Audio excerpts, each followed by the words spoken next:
அனைவருக்கும் வணக்கம். இன்னைக்கு புனிதா மாஸ்டர் நம்மளோட இணைஞ்சிருக்காங்க. புனிதா மாஸ்டர் பத்தி நான் சொல்லணும்னா, அவங்க ஆன்மீகத்துல அதிக ஈடுபாடு இருக்கிறவங்க. அவங்க நிறைய ஆன்லைன் செஷன்ஸ் எல்லாம் கண்டக்ட் பண்ணிட்டு இருக்காங்க. இப்போ கிட்ஸுக்கு, யங் அடல்ட்ஸ்க்கும் ஆன்லைன் செஷன் கண்டக்ட் பண்றாங்க. அதே மாதிரி மந்த்லி ஒன்ஸ் பிசிக்கல் செஷனுமே அவங்க கண்டக்ட் பண்ணிட்டே இருக்காங்க. ஸோ அவங்க மெடிடேஷன் முடிஞ்ச அளவு ஸ்ப்ரெட் பண்ணிட்டு இருக்காங்க. அதுக்கான முயற்சி அவங்க எப்பவுமே செஞ்சுட்டே இருக்காங்க. அதுக்காக நம்ம இங்க அவங்களுக்கு வாழ்த்துக்களை தெரிவிச்சுக்கலாம். கர்மா அப்படிங்கிற தலைப்பு எடுத்துட்டு இங்க நம்ம கூட பேச வந்திருக்காங்க. வணக்கம் மாஸ்டர், நீங்க சொல்ல ஆரம்பிக்கலாம். வணக்கம் மாஸ்டர். ரொம்ப நன்றி என்னை பத்தின ஒரு ஒரு ஸ்மால் இன்ட்ரடக்ஷன் கொடுத்ததுக்கு. நான் முடிஞ்ச அளவுக்கு இன்னைக்கு எவ்வளோத்துக்கு எவ்வளோ என்னால் தமிழ்லேயே பேச முடியுமோ அவ்வளோத்துக்கு அவ்வளோ நான் முயற்சி பண்றேன். சில வார்த்தைகளுக்கு எனக்கே தமிழ்ல எப்படி சொல்றதுன்னு தெரியாத வார்த்தைகளை மட்டும் நான் அப்படியே இங்கிலீஷ்ல மெயின்டைன் பண்ணிக்கிறேன். ஓகே, ஸோ இன்னைக்கு நம்ம பேச போற தலைப்பு பார்த்தீங்கன்னா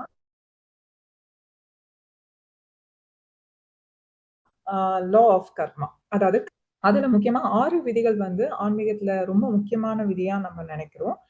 அந்த 6 விதியில ஒன் ஆஃப் த விதி, ஒரு விதி தான் இந்த கர்ம விதி அப்படின்னு சொல்றாங்க. நான் 6 விதியும் சொல்லிட்டு அதுக்கான ஒரு சின்ன விளக்கமும் கொடுத்துட்டு அப்புறமா அதிகமா நம்ம கர்ம விதியை பத்தி நம்ம இங்க விவாதிக்கலாம். First law of consciousness. First விதி லா ஆஃப் கான்சியஸ்னஸ் அப்படின்னா, கான்சியஸ்னஸ்னா என்னன்னா ஆன்மா. நம்ம எல்லாரும் இத்தனை நாள் என்ன நினைச்சிட்டு இருக்கோம்னா, நான் ஆன்மீகத்துக்கு வர்றதுக்கு முன்னாடி என்ன நினைச்சிட்டு இருந்தேன்னா, உயிரற்ற பொருள், உயிருள்ள பொருள். உயிருள்ள பொருளுக்கு தான் ஆன்மா இருக்கும், உயிரற்ற பொருளுக்கு ஆன்மா இருக்காதுன்னு. ஆனா ஆன்மீகத்துக்கு வந்த பிறகுதான் எனக்கே புரிஞ்சுது, உயிருள்ள பொருள், உயிரற்ற பொருள்னு ஒண்ணுமே இல்லை. உலகத்துல இருக்கிற ஒவ்வொரு பொருளுக்குமே ஆன்மா இருக்குங்க. ஆக்சுவலி அதாவது ஒரு ஒரு சோல் ஒரு ஆன்மா மனித உருவை எடுக்கிறதுக்கு முன்னாடி அது சில படிநிலைகளை தாண்டி வரணும். அதாவது முதல்ல அந்த ஆன்மா மினரல் கிங்டம்ல பிறந்து வரணும். மினரல்னா இந்த கல்லு, மண்ணு, பாறை அது மாதிரி பிறக்கணும். அதுக்கப்புறம் அதுல ஒரு வளர்ச்சி அடைஞ்ச பிறகுதான் அவங்க இந்த செடிகள், செடிகள், மரங்கள், புல் இத மாதிரி பிறப்பாங்க. அதுலயும் அவங்களுக்கு ஒரு ஆன்மீக வளர்ச்சி, ஆன்ம வளர்ச்சி, நாட் ஆன்மீக வளர்ச்சி, ஆன்ம வளர்ச்சி ஏற்பட்ட பிறகுதான் அவங்க ஒரு விலங்கினங்கள்ல பிறப்பாங்க. அதுலயும் ஒரு ஆன்ம வளர்ச்சி ஏற்பட்ட பிறகு கடைசி பிறவியாதான் இந்த மனித பிறவி எடுப்பாங்க. இதுல பாத்தீங்கன்னா மினரல் கிங்டம்ல இருந்து அவங்க பிளான்ட் கிங்டம்க்கு போன பிறகு, செடி கொடிகளா பிறந்த பிறகு திருப்பியும் அவங்க பின்னாடி ரிவர்ஸ்ல போக முடியாது. அது ஒன்ஸ் நீங்க முன்னாடி போறீங்கன்னா முன்னாடி போயிட்டே தான் இருப்பீங்க. சோ இதுதான் இதுல எல்லாத்துலயுமே ஆன்மா இருக்குங்க. சோ இதுதான் இத பத்தி விளக்கமா பேசுற ஒரு விதிதான் லா ஆஃப் கான்சியஸ்னஸ். அடுத்தது பாத்தீங்கன்னா லா ஆஃப் ரீஇன்கார்னேஷன். ரீஇன்கார்னேஷன்னா மறுபிறப்பு விதி. இந்த மறுபிறப்பும் கர்ம விதியும் ரொம்ப ஒண்ணுத்துக்கு ஒண்ணு ஒரு பிணைஞ்சு இருக்கிற ஒரு விஷயம். ஏன்னா ஒரு ஆன்மா மனித உருவை எடுத்த பிறகுதான் அது கர்மாக்களை சேகரிக்க ஆரம்பிக்கும். அந்த கர்மான்றது நல்ல கர்மாவும் இருக்கலாம், தீய கர்மாக்களாகவும் இருக்கலாம். அப்படி சேகரிக்கும் போது அது என்ன ஆகும்னா, அது நம்ம சேர்த்துக்கிட்டே வருவோம். அப்ப நம்ம கத்துக்க வேண்டிய பாடங்களை எப்படி நம்ம கத்துக்கிறது, எப்படி நம்ம சேர்க்க முடியும் இந்த கர்மாக்களாம் பாத்தீங்கன்னா, ஒரு பிறப்பு எடுக்கும் போதுதான் இதெல்லாம் நம்மளால சேர்த்துக்கிட்டே வர முடியும். சோ ரீஇன்கார்னேஷன்ன்றது என்னன்னா, ஒரு ஆன்மா பல பிறப்புகள் எடுத்து அது கர்மாக்களை கழிக்கிறதோ சேர்க்கிறதோ அந்த மாதிரியான விஷயங்கள் இந்த ரீஇன்கார்னேஷன் மறுபிறப்புல தான் நடக்கும். அடுத்தது லா ஆஃப் கர்மா. அதை நம்ம ரொம்ப விளக்கமா பின்னாடியே நம்ம பார்க்கலாங்க. ஸோ ஃபோர்த் பாத்தீங்கன்னா கான்ஸ்டன்ட் ப்ரோக்ரஷன் அப்படின்னு சொல்லுவாங்க. அதுதான் நான் முன்னாடியே சொன்ன மாதிரி, ஒரு ஆன்மா மினரல் கிங்டம்ல இருந்து பிளான்ட் கிங்டம் போயிடுச்சு, பிளான்ட் கிங்டம்ல இருந்து அனிமல் கிங்டம் போயிடுச்சு, அனிமல் கிங்டம்ல இருந்து ஹியூமன் கிங்டம் போயிடுச்சுன்னா, ஹியூமன் பீங்கா போயிடுச்சுன்னா, there is no backward, பின்னாடி போறதுக்கான வாய்ப்பே இல்லைங்க.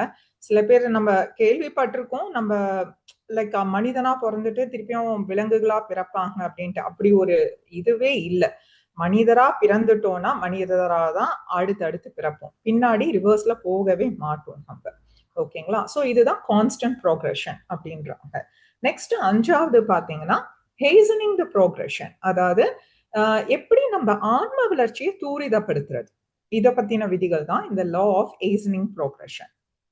இது எப்படி செய்ய முடியும்னா, ஒரு ஆன்மா ஒரு குறிப்பிட்ட வளர்ச்சி அடைஞ்ச பிறகு, அவங்க ஆன்மீகத்துல, அதாவது மெடிடேஷன் மூலியமா, நல்ல ஸ்பிரிச்சுவல் புக்ஸ் படிக்கிறது மூலியமா, நெறைய சஜன சாங்கத்தியம், குரூப் டிஸ்கஷன், இந்த மாரி ஆன்மீக பேச்சுக்கள் கேட்கிறதோ, பேசுறதோ, இந்த மாதிரியான கூட்டங்கள்ல அவங்க கலந்து கொள்றது மூலியமா, அவங்களுடைய ஆன்ம வளர்ச்சிய ரொம்ப ஃபாஸ்ட்டா அவங்க வந்து அடுத்த நிலைக்கு எடுத்துட்டு போக முடியுங்க.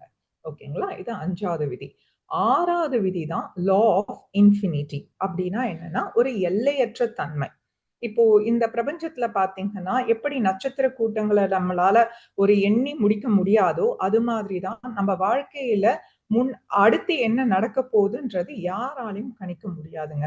சில பேர் சொல்வாங்க, "இல்லைங்க ஜாதகம் பார்க்குறோம். நாங்க எடுத்துட்டு போயிட்டு அஸ்ட்ராலஜர் கிட்ட குடுத்தா அவர் சூப்பரா சொல்றாரேங்க" அப்படின்னுவாங்க. அவர் என்ன சொல்ல முடியும்னா, ஒரு சின்ன ஒரு பகுதி, ஒரு ஹைலைட்டா தான் குடுப்பாரு. உங்களுக்கு இந்த வயசுல ஒரு குறிப்பிட்ட வயசுல இந்த தருணத்துல உங்களுக்கு கல்யாணம் நடக்கலாம். இல்லாட்டி இது தவறி போயிடுச்சுன்னா, அடுத்தது இந்த ஒரு பீரியடுன்னு. எந்த ஒரு அஸ்ட்ராலஜரும் இந்த டைம்ல தான், இந்த கிழமையில தான், இந்த நேரத்துல தான் உங்களுக்கு இந்த விஷயம் நடக்க போகுதுன்னு யாராலயும் சொல்ல முடியாதுங்க. இன்க்ளூடிங் ஸ்பிரிச்சுவல் லீடர்ஸால கூட சொல்ல முடியாது. ஸோ அது அங்க தான் உங்களோட ஃப்ரீ வில் இந்த மாதிரியான விஷயங்கள் வேலை செய்யுது. ஸோ அதுதான் லா ஆஃப் இன்ஃபினிட்டி. ஓகேங்க. இப்ப 6 விதிகள பத்தி நான் ஒரு ஒரு குறிப்பா ஒரு சின்ன விளக்கத்த நான் குடுத்துட்டேன். இப்ப நம்ம இன்னைக்கு பார்க்க போறது லா ஆஃப் கர்மா. அ இந்த லா ஆஃப் கர்மால நம்ப நெறைய விஷயங்கள் பார்க்கலாம். லா ஆஃப் கர்மானா என்ன? கர்மால எத்தன வகைகள் இருக்கு? அ அதுல அதோடைய இன்டென்சிட்டி என்ன? இதெல்லாம் ஒண்ணொண்ணா நம்ம பார்க்கலாங்க. முதல்ல நம்ம கர்மானா என்னன்னு தெரிஞ்சுக்கலாம். அந்த வார்த்தைக்கான அர்த்தம் அப்படின்னு பார்த்தீங்கன்னா, கர்மான்றதுக்கு வந்து செயல் அப்படின்னு சொல்லலாம். இது வந்து ஒரு சமஸ்கிருத வார்த்தை. செயல்னா நம்ம உடனே என்ன நெனைக்கிறோம்? நம்ம பிசிக்கலா ஏதோ ஒரு விஷயத்த செய்யும்போது, உடல் ரீதியா நீங்க ஒரு செயல்ல ஈடுபடுறது தான் செயல்ன்னு நெனச்சீங்கன்னா, அது தவறுங்க. உங்களுடைய உணர்வுகளா, உங்களுடைய எண்ணங்களா, உங்களோட வார்த்தைகள் மற்றும் உங்கள் உடல் அளவுல நீங்க எது செஞ்சாலுமே செயல் தான்.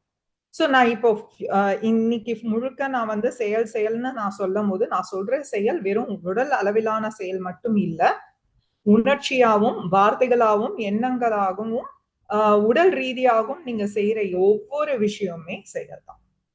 இந்த செயல் பார்த்தீங்கன்னா, நல்ல செயல்களாகவும் இருக்கும், தீய செயல்களாகவும் இருக்கும். நீங்க நல்ல செயல்கள் செய்யும்போது, நல்ல கர்மாக்களாகவும், தீய செயல்கள் செய்யும்போது, தீய கர்மாக்களாகவும் இருக்கும். மறுபடியும் சொல்றேன், செயலுன்னு நான் சொல்லும்போது, எண்ணங்களாக கூட இருக்கலாம். உணர்ச்சிகளாக கூட இருக்கலாம். நீங்க ஒருத்தர பத்தி அ ரொம்ப ஒரு நெகட்டிவா யோசிச்சீங்கன்னு வச்சுக்கோங்களேன், அதுவும் கர்மா தாங்க.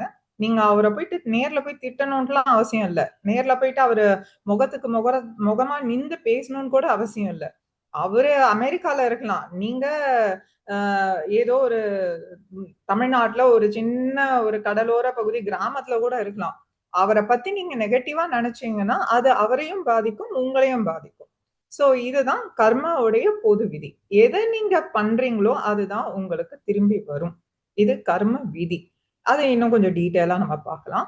அண்ட் ஒன் மோர் திங் இதுல நான் என்ன சொல்ல விரும்பணும்னு நெனைக்கிறேன்னா, நெறைய பேருக்கு ஒரு தவறான புரிதல் இருக்கு. கர்மானா என்னவோ ஒரு பெரிய தண்டனை மாதிரியும், அது ஐயோ! அது பெரிய விஷயம்ப்பா. அது பனிஷ்மென்ட்ப்பா. அந்த வார்த்தை கூட கேட்கறதுக்கு கூட நெறைய பேர் ரெடியா இருக்க மாட்டாங்க.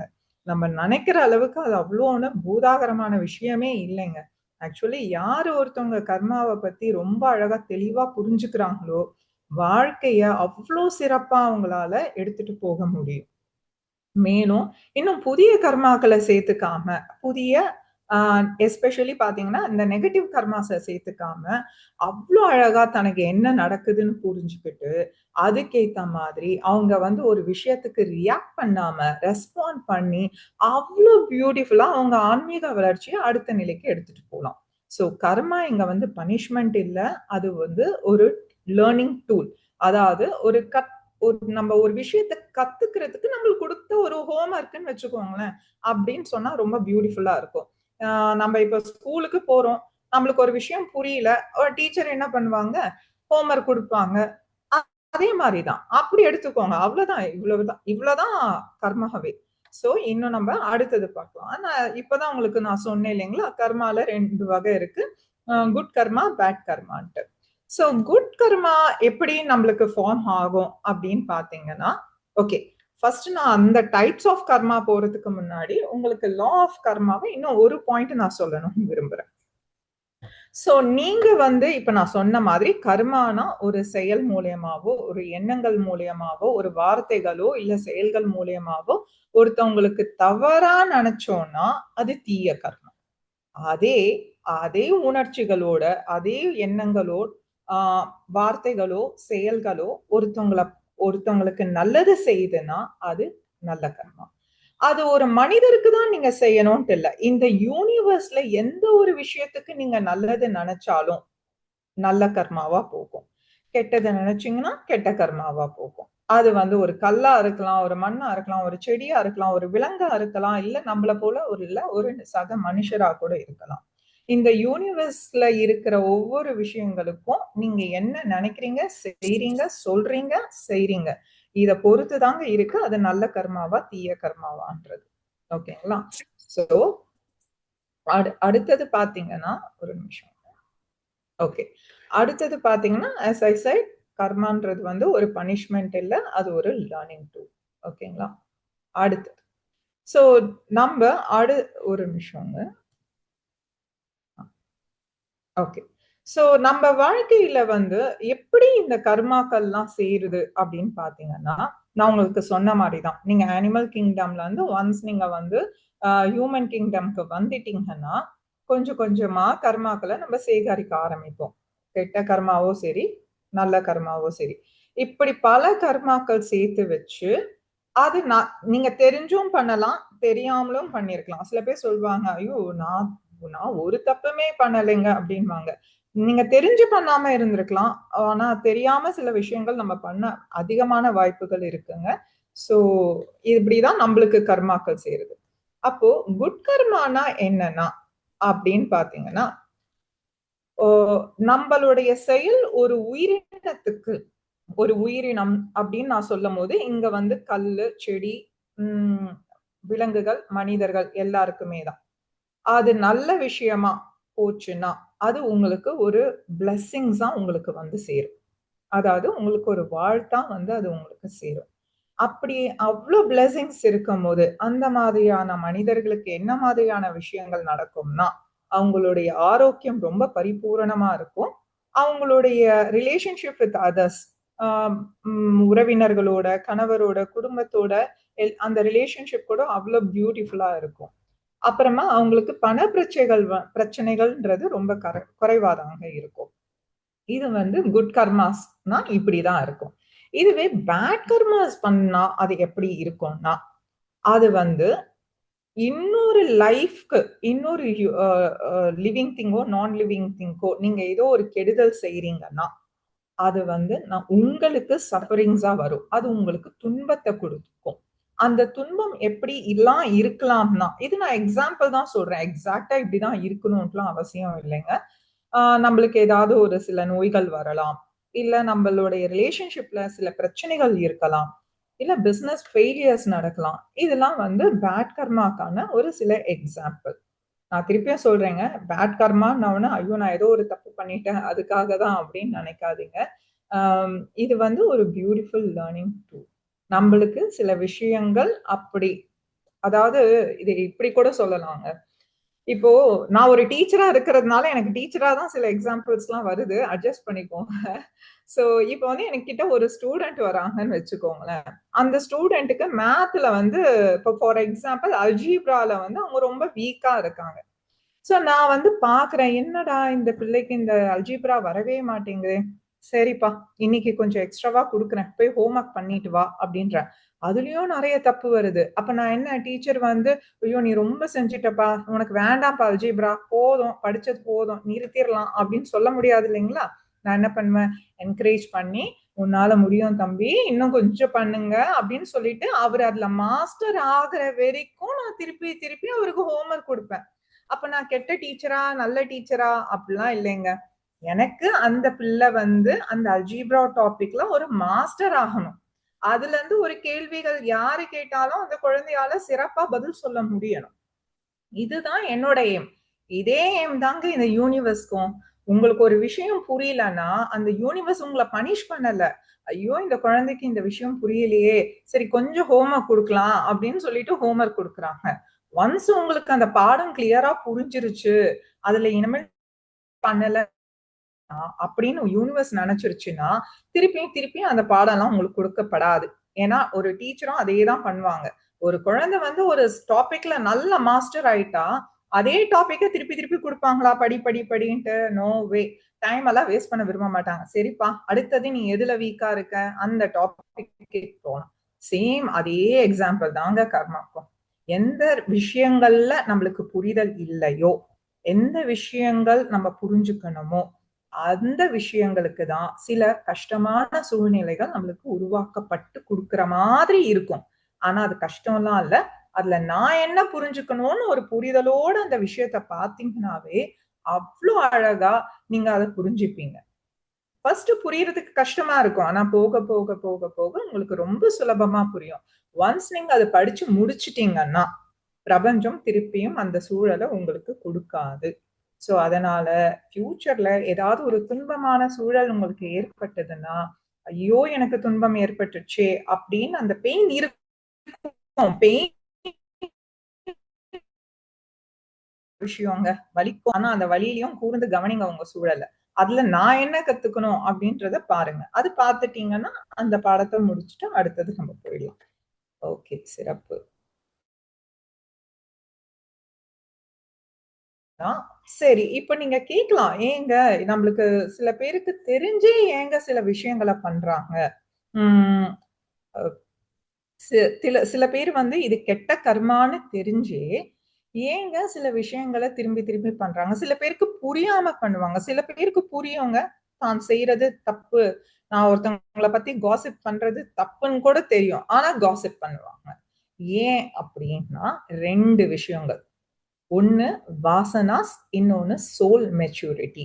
வாசனாஸ் அப்படின்னு பார்த்தீங்கன்னா, இப்போ அ நீங்க இப்ப நான் மனித பிறவி எடுத்த பிறகு ஒரு ஆன்மா அம் பல ஜென்மங்கள், பல பிறவிகள் எடுக்குதுன்னு நான் சொல்றேன் இல்லைங்களா? ஒரு எக்ஸாம்பிள்க்கு வந்து ஒரு 200, 300, 400ன்னு கூட வச்சுக்கோங்க. ஒவ்வொரு ஆன்மா ஒவ்வொரு விதமான நம்பர் ஆஃப் ஜென்மாஸ் எடுப்பாங்க.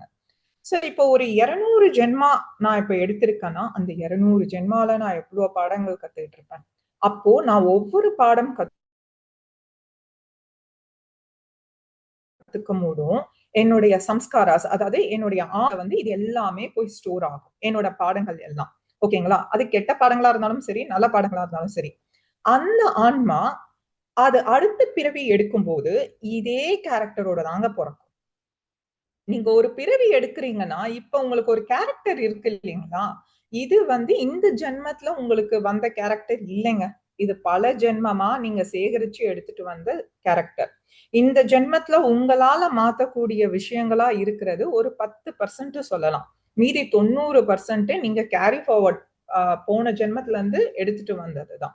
அப்போ அது என்ன ஆகும்னா, அந்த அது படிதான் நீங்க 90% படிதான் நீங்க யோசிப்பீங்க.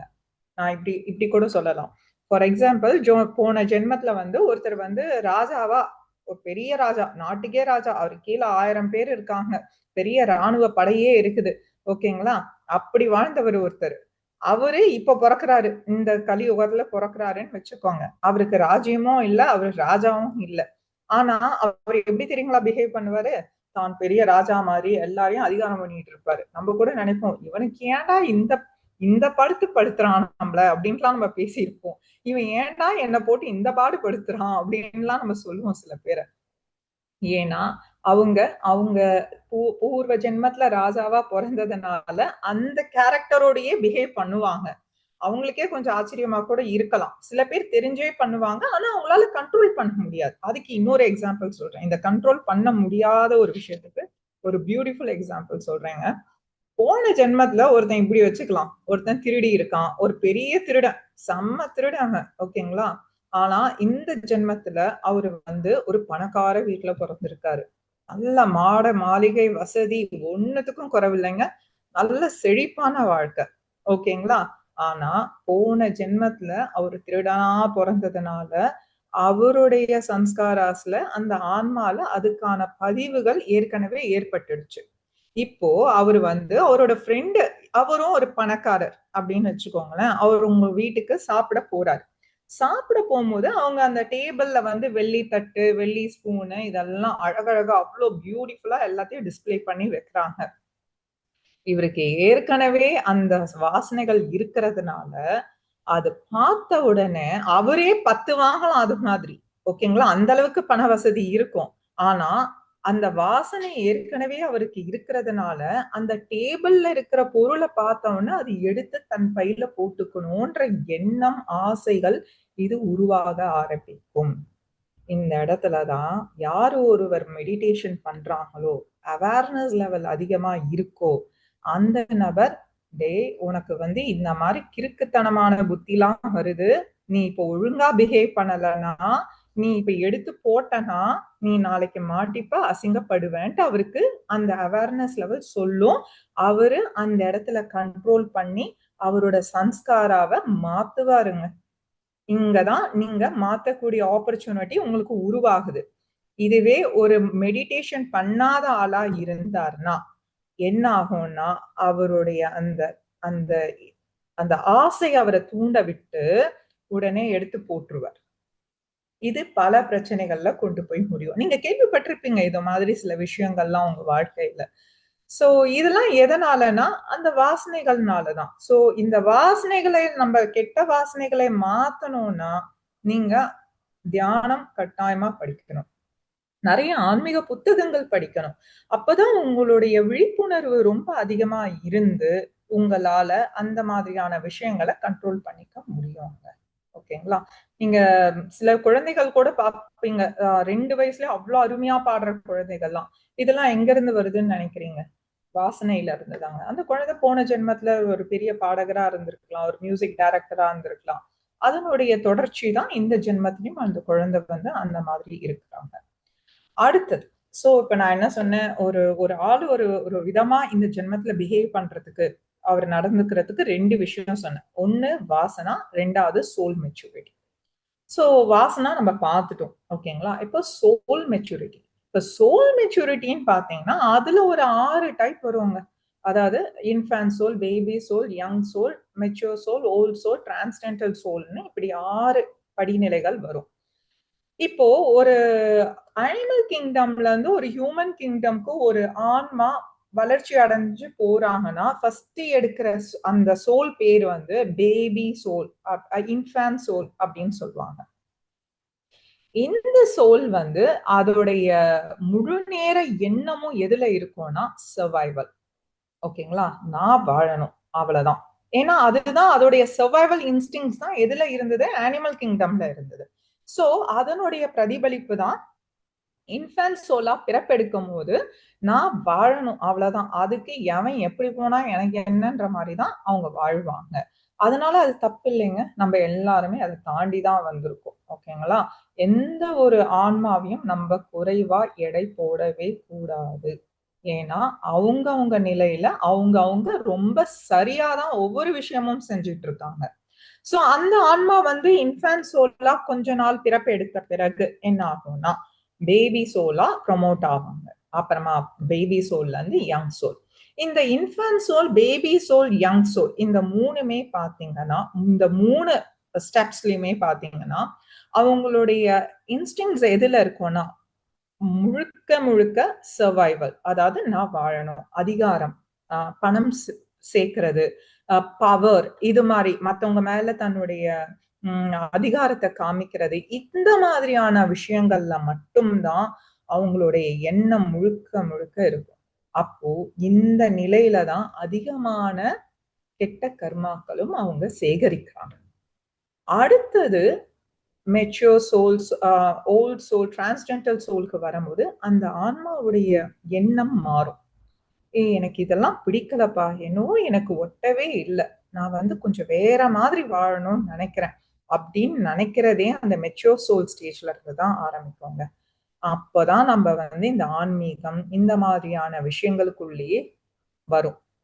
அப்போ அந்த ஆன்மா அந்த ஆக்சுவலா பாத்தீங்கன்னா நம்ம சொல்லுவோம் தெரியுங்களா, அவன் அவ்வளவு நல்லவன்பா, ஆனா அவன் படுற பாடு இருக்கே பாவம்ப்பா, நல்லவங்களுக்கு தான்ப்பா இவ்ளோ கஷ்டம் வருதுன்னு நம்ம நிறைய கேட்டிருப்போம். ஏன்னா மெச்சூர் சோல் ஆகும்போதுதான் நம்மளுக்கு நிறைய பே பேக் பீரியட் வரும்.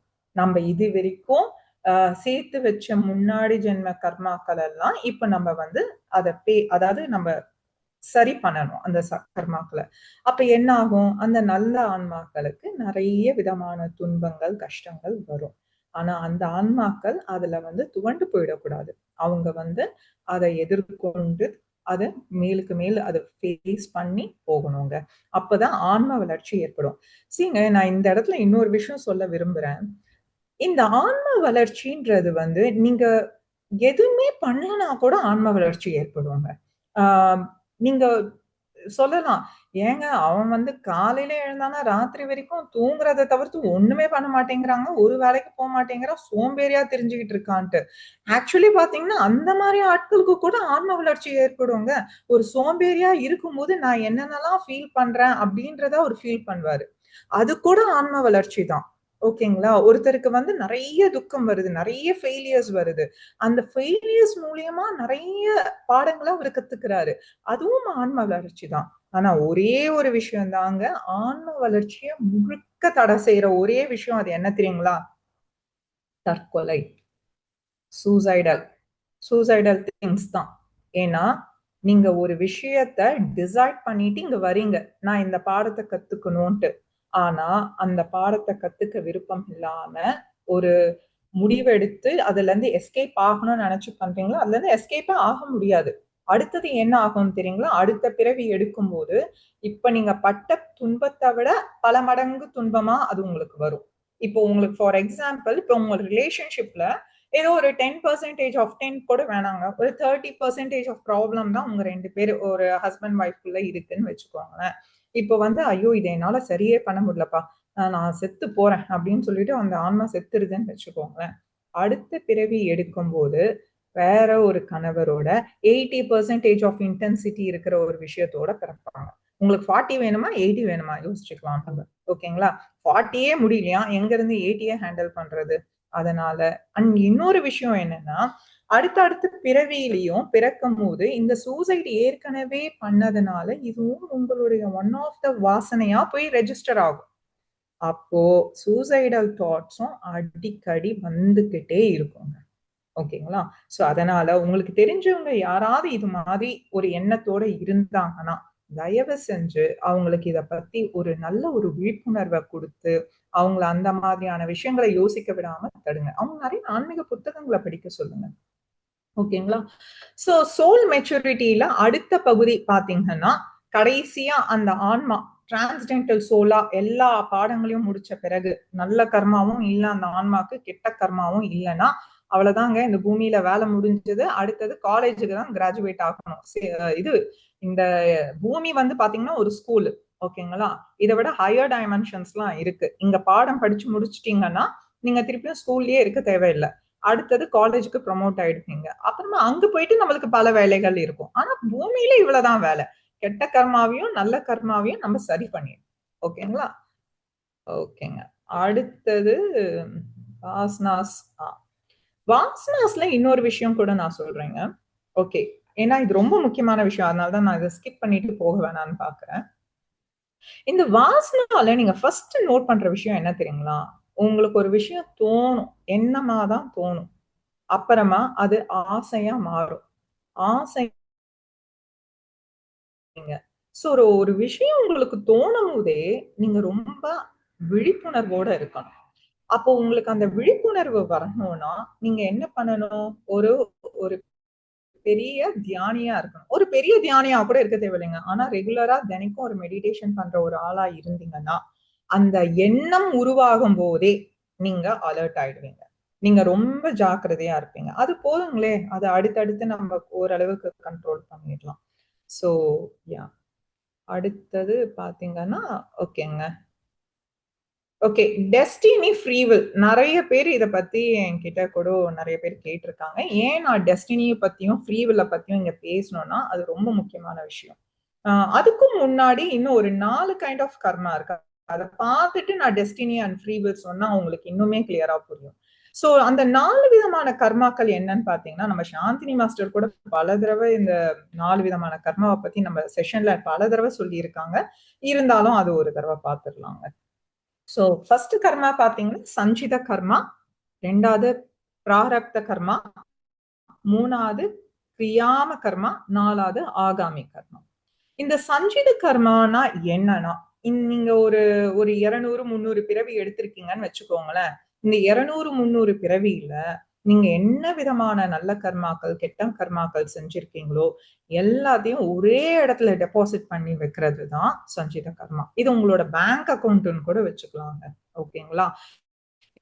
இதுல நீங்க எல்லாத்தையும் ஸ்டோர் பண்ணி வச்சிடுறீங்க உங்க விஷயத்தெல்லாம். இப்போ பிராரப்த கர்மானா என்னன்னா, இப்ப நீங்க ஒரு பிறவி எடுக்க அடுத்தது இப்போ இப்போ ஒரு சோலா இருக்கீங்கன்னு வச்சுக்கோங்களேன். இப்ப நான் ஒரு பிறவி எடுக்கணும்ப்பா, நான் இதெல்லாம் லெசன் எல்லாம் லேர்ன் பண்ணணும். ஓகே, இந்த பிறவியில நான் எப்படி ரெஸ்பான்சிபிளா இருக்கிறது அப்படின்னு நான் ரெஸ்பான்சிபிள் மதர் ரோல் எடுக்கணும் அப்படின்னு நீங்க அதுதான் உங்களோட பாடம்னா அதுக்கு என்ன மாதிரியான கெட்ட கர்மாக்கள் நீங்க எடுத்துட்டு வரணும், என்ன மாதிரியான நல்ல கர்மாக்கள் எடுத்துட்டு வரணும் அப்படின்றத ஒரு அனாலிசிஸ் பண்ணுவீங்க. இதுதான் உங்களோட சோல் பிளான்ல வரும். அனாலிசிஸ் பண்ணி அது உங்க பேங்க் அக்கவுண்ட்ல போயிட்டு, அதாவது உங்க கர்மா அக்கவுண்ட்ல போயிட்டு இவ்ளோ நல்லது எடுத்துக்கிறேன், இவ்ளோ கெட்டது எடுத்துக்கிறேன். யாருமே இங்க கெட்டதை மட்டும் எடுத்துட்டு வர மாட்டாங்க. அதுவும் நான் சொல்றேன். கெட்டது மட்டும் எடுத்துட்டு வந்தீங்கன்னா அடுத்த ஃபிளைட்லயே நீங்க ரிட்டர்ன் ஆயிடுவீங்க. நம்மளால தாக்கு பிடிக்க முடியாது அந்த விஷயங்கள் எல்லாம். சோ கொஞ்சம் நல்லதும் எடுத்துட்டு வருவீங்க, கொஞ்சம் கெட்டதும் எடுத்துட்டு வருவீங்க. எடுத்துட்டு வந்து அந்த விஷயங்களை மட்டும் வச்சு நீங்க வந்து உங்களுடைய இந்த ஜென்மத்தை நடத்திக்கிறது தான் பிராரப்த கர்மா. சோ நம்ம முழுக்க எல்லா கர்மாவையும் தூக்கிட்டு வரதில்லைங்க. ஒரு குறிப்பிட்ட பகுதியை தான் நம்ம எடுத்துட்டு வரோம். அடுத்தது கிரியாம கர்மா. இந்த கிரியாம கர்மான்றதுனா என்னன்னா, இப்ப நீங்க ஒரு விஷயத்த செய்றீங்க, அதை இந்த பிறவிலேயே அதுக்கான பலனை அனுபவிக்கிறீங்கன்னா அது கிரியாம கர்மா. ஃபார் எக்ஸாம்பிள், இப்ப நீங்க வந்து ஏதோ ஒரு ஏழை குழந்தைக்கு நீங்க வந்து ஒரு சாப்பாடு கொடுக்குறீங்கன்னு வச்சுக்கோங்களேன்.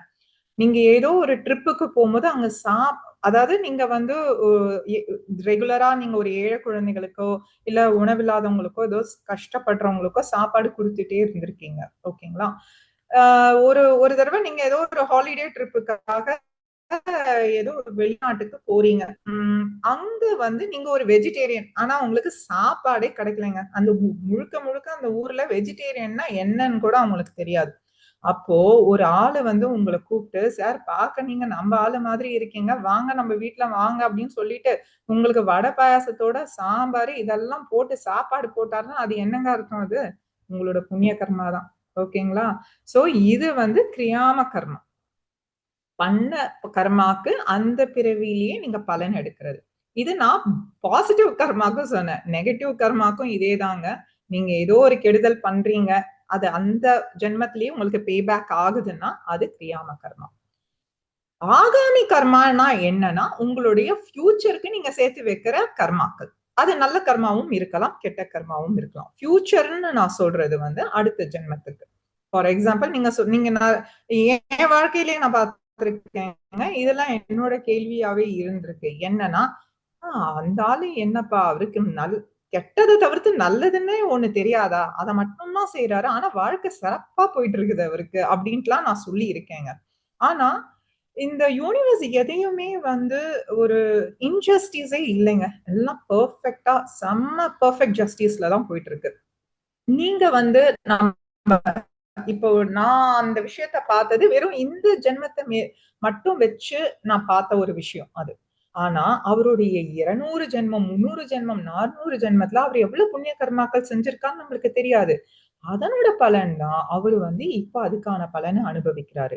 அப்போ இப்ப செய்யற கெட்ட கர்மாக்களுக்கான பலனும் உடனே இல்லைனாலும் பின்னாடி நிச்சயமா அனுபவிப்பாரு. எப்படி ஒரு விதைய வந்து நீங்க விதைக்கிறீங்க, ஆனா அது வளர்றதுக்கு மரமா செடியா கனியா அது மாறுறதுக்கு பல வருஷங்கள் எடுக்குதோ அது மாதிரிதாங்க இன்னைக்கு நீங்க செய்யற ஒரு ஒரு கெட்ட கர்மா நாளைக்கு அது வந்து ஒரு உருவெடுத்து அது மாறும். அது நாளைக்கு நான் சொல்றது வந்து அடுத்த ஜென்மம்.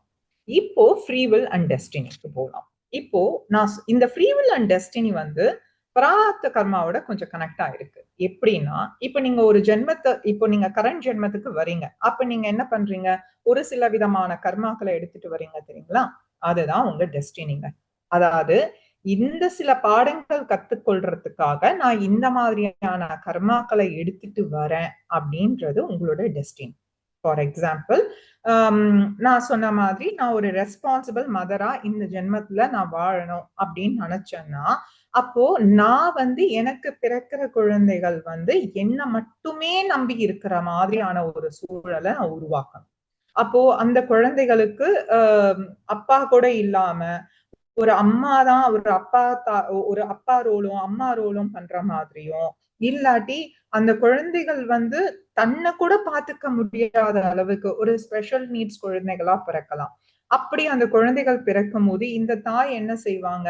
இவங்கதான் அந்த குழந்தைகளை முழுக்க முழுக்க பாத்துக்கணும். அப்போ அந்த இடத்துல அந்த தாய் ஒரு ஒரு ஒரு ரெஸ்பான்சிபிள் மதரா எப்படி இருக்கிறது அப்படின்ற ஒரு பாடத்தை ரொம்ப அழகா கத்துப்பாங்க.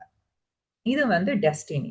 ஃப்ரீ வில்ன்றது என்னன்னா, இப்ப நான் இந்த பாடத்துல இருந்து எஸ்கேப் ஆகாம இந்த குழந்தைகளை எப்படியாவது நல்ல விதமா நான் உயிரோட இருக்கிற வரைக்கும் நல்லா பாத்துக்கணும் அப்படின்னு நினைச்சு வளர்த்தேன்னா, அது நான் கொண்டு வந்த பிளான் படி நான் போறேன். ஃப்ரீ வில்ன்றது என்னன்னா, இல்லப்பா என்னால இந்த ப்ரெஷரை எடுத்துக்க முடியாது, ஏதாவது ஆசிரமத்துல கொண்டு போய் சேர்க்கிறேன் அப்படின்னு நான் கொண்டு போய் சேர்த்துட்டேன்னா, I am taking my free will. யாரும் உங்களை கண்ட்ரோல் பண்ண போறது இல்லைங்க அந்த இடத்துல. சோ ஆனா அதுக்கான பலனும் நம்மளுக்கு தான் தேடி வரும். அது நல்லதோ சரி கெட்டதோ சரி, எல்லாத்தையுமே நம்ம தான் அனுபவிக்க போறோம். சோ இது destiny and free will. Last ஒரே ஒரு பாயிண்ட் இருக்குங்க. அது என்னன்னு பாத்தீங்கன்னா, இன்டென்சிட்டி ஆஃப் கர்மா. அதாவது இப்போ இது பிராரப்த கர்மால தாங்க வரும் இந்த இன்டென்சிட்டி ஆஃப் கர்மான்றது. அதுல 3 விதமான கர்மாக்கள் இருக்கு. பிராரப்த கர்மாவே 3 விதமா நீங்க பிரிக்கலாம். திருத கர்மா, அத்ருத கர்மா, அத்ருத கர்மா அப்படின்ட்டு. திருத கர்மானா என்னன்னா பிக்ஸ்டு கர்மா. பெர்ஃபெக்டா உங்களால ஒண்ணுமே பண்ண முடியாது, மாத்தவே முடியாது. அது மாதிரி என்னங்க கர்மா அப்படின்னு நீங்க கேட்டீங்கன்னா, நீங்க யாருக்கு குழந்தைகளா பிறக்கணும், உங்களுக்கு யாரு குழந்தைகளா பிறக்கணும் அப்படின்றது பிக்ஸ்டு கர்மா. நீங்க எப்படிப்பட்ட குடும்பத்துல பிறக்கணும் அப்படின்றதும் பிக்ஸ்டு கர்மா. அது நீங்க என்ன தலைகீழ புரண்டாலும் ஒன்னும் மாத்த முடியாது. அப்புறமா உங்கள் உடல் அளவுல ஏதாவது ஒரு ஸ்பெஷல் திங்ஸோட நீங்க பிறக்குறீங்கன்னா, அதுவும் பிக்ஸ்டு கர்மா. அது நீங்க இறக்குற வரைக்கும் அத சில விஷயங்களை மாத்த முடியாது. ஓகேங்களா? ஏன்னா ஏன் சில கர்மாக்கள் ரொம்ப ஸ்ட்ராங்கா இருக்கும்னா, ஃபார் எக்ஸாம்பிள் ஒரு நல்ல கர்மா கூட இருக்கலாங்க. இப்போ ஒருத்தவங்க ஒரு பெரிய பணக்கார குடும்பத்துல பிறக்குறாங்கன்னு வச்சுக்கோங்களேன். அவங்க இத்தனை ஜென்மமா அவங்க எடுத்துட்டு வரும்போது, இல்லைங்க நான் கொஞ்சம் லோ ஃபேமிலிலயே பொறக்குறப்பதான் என்னால நிறைய பாடங்களை கத்துக்க முடியும் அப்படின்ட்டு அவங்க பிளான் பண்ணிட்டே வந்திருப்பாங்க. ஆனா குட் கர்மாவையும் நீங்க அனுபவிச்சு கழிக்கணும். அப்ப என்ன பண்றது? அப்போ நீங்க சரி இந்த கர்மாவை நான் கழிக்கிறேன் அப்படின்னு சொல்லிட்டு அடுத்த ஜென்மத்துல பிறக்கும்போது ஒரு பணக்கார குடும்பத்துல பிறந்த சன்னியாசியா பிறப்பாங்க. ஓகேங்களா? சோ நம்ம ரஜினி சார் கூட அப்படித்தானோ. ஆனா அவர் அப்படி பிறக்கல. ஆனா இப்ப அவரு பெரிய சூப்பர் ஸ்டாரா ஆயிட்டாரு. சோ அது மாதிரி பல ஆட்களை நம்ம பார்க்கலாம். சோ இது பிக்ஸ்டு கர்மா. சோ பிக்ஸ்ட் அன்பிக்ஸ்டு கர்மா, திருத அத்ருத கர்மான்னு பாத்தீங்கன்னா, அவங்க ஒரு சில விஷயங்களோட பிறந்திருப்பாங்க. ஆனா அவங்க கொஞ்சம் முயற்சி பண்ணாங்கன்னா, அவங்க சில பாடங்களை அது மூலியமா கத்துக்கிட்டாங்கன்னா, அவங்க அந்த கர்மாவை மாத்திக்க முடியும். ஃபார் எக்ஸாம்பிள், ஏதோ ஒரு உடல்ல ஒரு நோய் ஏற்பட்டிருக்கு. இந்த நோய் எனக்கு எப்படி ஏற்பட்டது, எதனால ஏற்பட்டது அப்படின்னு அது ஒரு அனாலிசிஸ் பண்ணி, தியானம் பண்ணி, நிறைய சஜன சாங்கத்தியம் பண்ணி, புக் ரீடிங் எல்லாம் பண்ணி அதை அவங்க மாத்திட்டாங்கன்னா அந்த கர்மா லூப்ல இருந்து அவங்க விடுபட்டுருவாங்க. கடைசியா பாத்தீங்கன்னா அத்ருத கர்மா. அத்ருத கர்மானா இத ஃபுல்லா உங்க கையில தாங்க இருக்கு. எக்ஸாம்பிள் என்னன்னா, நீங்க ஒரு வேலைக்கு போறீங்க, அந்த வேலையை சுத்தமா பிடிக்கல. ஓகேங்களா? நீங்க நாளைக்கே வேலையை ரிசைன் பண்ணிட்டு பேப்பரை போட்டு வந்துடலாம். இது கம்ப்ளீட்லி அண்டர் யோர் கண்ட்ரோல். இந்த கர்மா பேரு அத்ருத கர்மா. ஓகேங்களா? சோ இன்னைக்கு நான் ஃபுல்லா ஒரு கர்மானா என்ன, கர்மா ஏன் அப்படியான கர்மாக்கள் ஏற்படுது, வாசனைகள் என்ன, அப்புறமா சோல் மெச்சூரிட்டி, கைண்ட்ஸ் ஆஃப் கர்மா, இதை எல்லாம் உங்களுக்கு என்னால முடிஞ்ச அளவுக்கு உங்களுக்கு எக்ஸ்பிளைன் பண்ணியிருக்கேங்க. இந்த வாய்ப்பு கொடுத்த சாந்தினி மாஸ்டருக்கு என்னுடைய அன்பார்ந்த நன்றிகள். Thank you master. Thank you so much Punitha master. கர்மா பத்தி டவுட்டே வராத அளவுக்கு நீங்க வந்து வெரி வெல் எக்ஸ்பிளைன்டு. எல்லாமே வந்து தெளிவா அப்படியே பாட்டா எக்ஸ்பிளைன் பண்ணிட்டீங்க. ஸோ ரொம்ப நன்றி. அதாவது நான் வாய்ப்பு கொடுத்ததை விட நீங்க எங்க குரூப்ல வந்து இப்படி சொன்னதுக்கு எங்களுக்கு தான் பெருமை. So thank you masters. நான் இதோட செஷன் என் பண்ணிக்கிறேன்.